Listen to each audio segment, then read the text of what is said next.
छोड़ने में 1 मिनट नहीं लगाएंगे। वज़ीर आला सिंध मुराद अली शाह का ठट्ठा में तकरीब से खिताब, कहा सिर्फ दरियाए सिंध नहीं 500 दरिया हमारे हैं। दरियाए सिंध पर किसी का हक सबसे ज़्यादा है तो ठट्ठा और सजावल का है। मैं जो बात करता हूँ सबूत के साथ करता हूँ।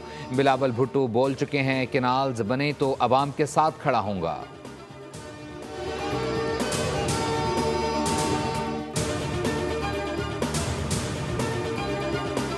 कराची को दोबारा पहले जैसे हालात में नहीं जाने देंगे। नाइंसाफियों की वजह से शहर के हालात ख़राब होते हैं। कराची में गैर मकामी पुलिस अपनी जेबें भरने में मसरूफ़ है। खालिद मकबूल सिद्दीकी की न्यूज़ कॉन्फ्रेंस, कहा बताया जाए डंपर को शहर में आने की इजाज़त किसने दी। मुतालबात पूरे ना हुए तो हर तरह का एहतजाज करेंगे। डंपर हादसात की जिम्मेदारी सूबाई हुकूमत और पुलिस की है। मुस्तफ़ा कमाल ने कहा कराची में इंतज़ामी मसाइल हैं। कराची में महाजरों और पख्तूनों का कोई मसला नहीं। शहर के हालात मज़ीद ख़राब हुए तो सूरत हाल हुकूमत को सूट करेगी।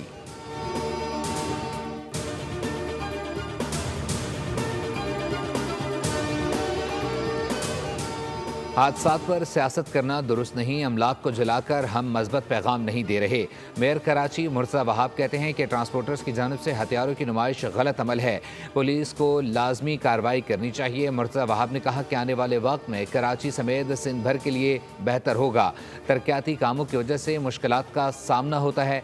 कोशिश होगी कि तामीराती काम के दौरान शहरियों को परेशानी ना हो।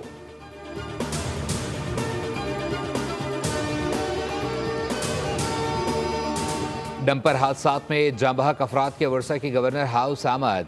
वर्षा के लिए गवर्नर सिंध की जानिब से जहराने का एहतमाम। सहाफ़ियों से गुफ्तगू में गवर्नर सिंध कामरान खान टिसोरी ने कहा चीफ जस्टिस ने नोटिस लिया है, इंसाफ मिलेगा। खुदारा बहुत जाने जा चुकी हैं, ये सियासी खेल बंद करें।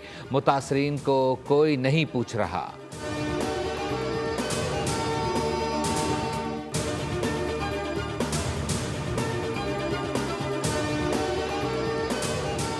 कराची में पुलिस भी डंपर्स को ना रोक सकी। शारा फैसल पर तेज रफ्तार डंपर ने पुलिस कार को टक्कर दे मारी। शहरी ने वाक़े की वीडियो बनाकर सोशल मीडिया पर वायरल कर दी।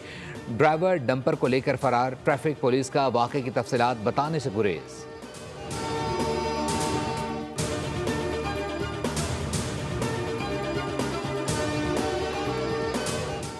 वज़ीर ख़जाना मोहम्मद औरंगज़ेब ने वज़ीर आज़म की जानिब से आइंदा चंद माह में खुशखबरियाँ सुना दी। कहा 24 कौमी इदारों की निजकारी और तनख्वाहदार तबके पर टैक्स का बोझ कम करेंगे। मुल्क में मौशी इस्तेहकाम के लिए काम कर रहे हैं। महंगाई की शरह में कमी हो रही है। शरह सूद 22% से 12% हो चुकी है। पॉलिसी रेट में कमी से कारोबार में इस्तेहकाम आ रहा है। हमारा असल मकसद आम आदमी को फ़ायदा पहुँचाना है।